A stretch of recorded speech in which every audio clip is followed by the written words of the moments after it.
রব্বুল আলামিন বললেন ফাইন লাম তাফআলু ওয়া লান তাফআলু ফাত্তাকুন নারাল্লাতী ওয়াকুদুহান নাসু ওয়াল হিজারা উইদ্দাত লিল কাফিরিন।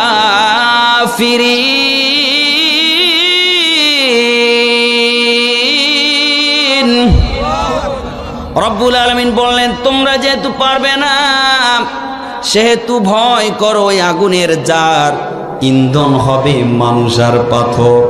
আল্লাহ পাক বললেন জাহান্নামের জ্বালানি হবে মানুষ আর পাথর, যেটা আমি প্রস্তুত করে রেখে দিয়েছি কোরআন বিরোধীদের জন্য। যারা কোরআনের বিরুদ্ধাচরণ করবে, যারা ইসলামের পথে চলবে না, যারা কোরআনের পথে চলবে না, যারা আল্লাহর জমিনে আল্লাহর দ্বীন বাস্তবায়ন চায় না, যারা কোরআনের শাসন চায় না, আল্লাহ রাব্বুল আলামিন বললেন তাদের জন্য আমি প্রস্তুত করে রেখে দিয়েছি জাহান্নামের আগুন।